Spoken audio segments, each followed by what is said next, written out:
तो हेलो नमस्कार दोस्तों, स्वागत करता हूं दोस्तों आपको इस वीडियो में। दोस्तों इस वीडियो में सीखेंगे एनालॉग टेस्ट। ये रीजनिंग का टॉपिक है एनालॉग टेस्ट।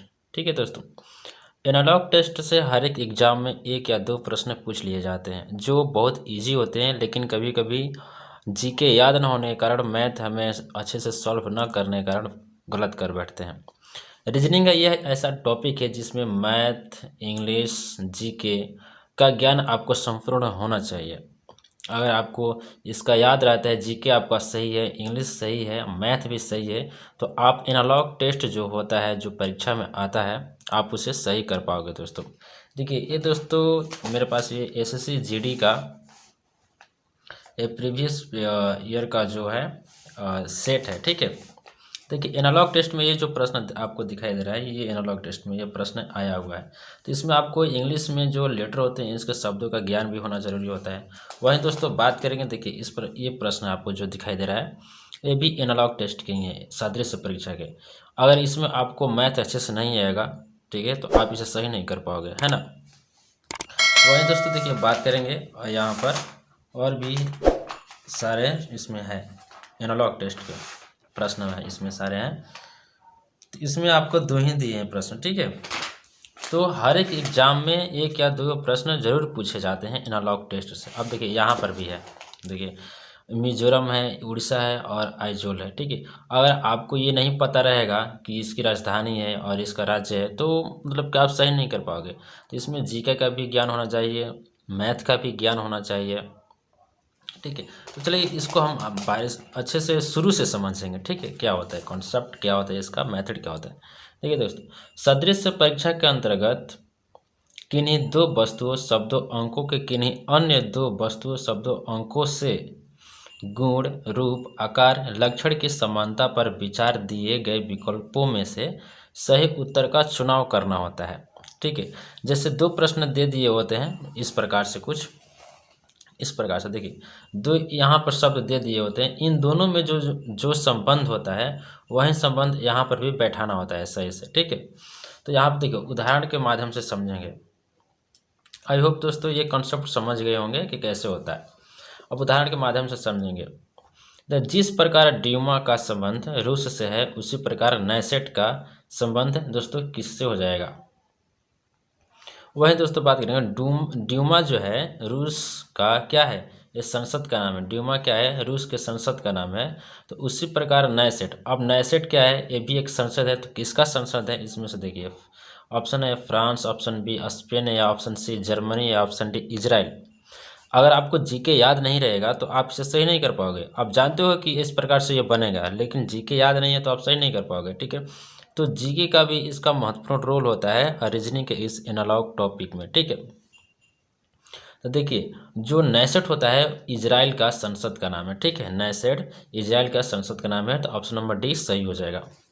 वहीं दोस्तों अगला प्रश्न देखेंगे कि अगला प्रश्न में क्या है कि बछड़े गाय, यहाँ पर बछड़े हैं, गाय है। देखिए जैसे जैसे गाय के बच्चे को बछड़ा कहा जाता है, ठीक है, उसी पर का बिल्ली के क्या कहा जाएगा, मतलब यहाँ पर बिल्ली है, बिल्ली के बच्चे को क्या कहा जाएगा। ऑप्शन आपके सामने है, पीले, पीले से, या बछड़ा से, या शावक से, या बिलौटा से। तो जाहिर सी बात है, पीले तो कुत्ता का हो जाएगा, बछड़ा तो गाय का ही हो जाएगा, शावक तो शेर का होता है। ठीक है, वहीं देखिए बात करेंगे बी, बिलौटा हो जाएगा, बिलौटा से बिल्ली का संबंध होता है। ठीक है, वहीं दोस्तों अब बात करेंगे दूसरे नंबर में कि वृत्त है, यहाँ पर परिधि है, वर्ग है, और यहाँ पर क्या हो जाएगा, यहाँ पर वृत्त और परिधि के बीच में जो संबंध बनता है, वही संबंध यहाँ पर स्थापित करना होगा हम लोगों को।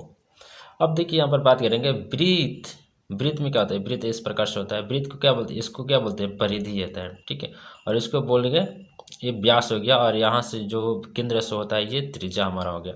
तो इसको पूरा को क्या बोलते हैं, परिधि। ठीक है, और वहीं बात करेंगे तो कि वर्ग हमारा ऐसे होता है, वर्ग ऐसे होता है, वर्ग होता है ना। तो हमें चारों ओर के भुजा को हम लोग परिधि बोलते हैं वृत्त के। तो वहीं वर्ग के क्या हो जाएगा, ये भुजा, ये भुजा इसको इस ऑप्शन में है, ए में है कि ये भुजा, तो ये भुजा तो नहीं होगा, हमें संपूर्ण लेना होगा। क्षेत्रफल बी में है तो बी भी नहीं होगा, बी भी नहीं होगा। सी परिमिति, हाँ ये हो सकता है, ये पूरे को क्या कहता है, परिमिति कहा जाता है। अब यही डी विकर्ण, विकर्ण तो इसको बोला जाता है। देखिए तो ऑप्शन नंबर सी सही हो जाएगा, परिमिति। परिमिति इसका सही हो जाएगा दोस्तों। वहीं आगे ऑप्शन में देखेंगे दोस्तों, यहाँ पर और भी सारे प्रश्न हैं। देखिए अब तीसरा नंबर प्रश्न में है कि तीसरा नंबर प्रश्न है कि यहाँ पर देखिए, यहाँ पर व्हाट का चिन्ह है, प्रश्नवाचक चिन्ह है। अब यहाँ पर क्या होगा, देखिए घड़ी यहाँ पर है घड़ी। अब यहाँ पर देखिए संबंध दिया हुआ है कि तापमान और थर्मामीटर। तो इन दोनों में क्या संबंध है, थर्मामीटर से क्या किया जाता है, थर्मामीटर से तापमान मापा जाता है। तो वहीं घड़ी से क्या मापा जाता है, अब घड़ी से क्या मापा जाता है आप लोगों को जाहिर से याद ही होगा। तो यहाँ पर ऑप्शन देखो, तो ऑप्शन में क्या है, तो पेंडुलम। तो पेंडुलम क्या होता है, ये जो ऐसे ऐसे होता है वो पेंडुलम होता है। रेखीय, ये तो रेखीय। ये हो गया दीवार, ये भी नहीं होगा। ऑप्शन नंबर डी समय। ऑप्शन नंबर सी डी सही हो जाएगा दोस्तों, समय। घड़ी से समय मापा जाता है, ठीक है। समय को देखते हैं, वहीं थर्मामीटर से तापमान को देखते हैं, ठीक है। और वहीं चौथा नंबर प्रश्न है दोस्तों, देखिए ये मैथ से है। अगर आपको मैथ बेसिक लेवल का याद ही नहीं है, मतलब बनाने का तरीका मालूम नहीं है, तो आप सही नहीं कर पाओगे इस तरह का प्रश्न को। देखिए 18 और 30 में क्या संबंध है, किस प्रकार से 18 को यहाँ पर 30 लिख दिया है और 36 यहाँ पर क्या हो जाएगा। अब वहाँ पर देखते हैं कि हम लोग कंसेप्ट बैठाएंगे। अब देखिए इसमें नज़रिए की बात होता है, किसका दिमाग कितना तेज चल गया उस वक्त, ठीक है। और बनाने के तरीके तो बहुत हैं, लेकिन हर एक जो विद्यार्थी होते हैं उनके सोचने का तरीका अलग अलग होता है। तो देखिए बात करेंगे, देखिए 18 इसमें 2 गुना करेंगे तो 18 दूनी 36 तो नहीं हो रहा है। इसका 1.5 गुना करेंगे तो 18 का आधा कितना होगा 9, और 9 जोड़ेंगे तो 27 आ रहा है, तो नहीं हो पा रहा है। अब इसमें देखिए 18 दूनी 36, 36 में से कितना ज़्यादा हो रहा है, 6 ज़्यादा हो रहा है। हाँ तो यहाँ पर देखिए हो सकता है कि 18 गुणे 2 माइनस 6 किया है, माइनस 36 माइनस 6 बराबर 30 आ गया। अब उसी प्रकार से यहाँ पर राइमिंग बैठाएंगे कि 36 गुणे 2 माइनस 6 तो कितना हो जाएगा 72 माइनस 6।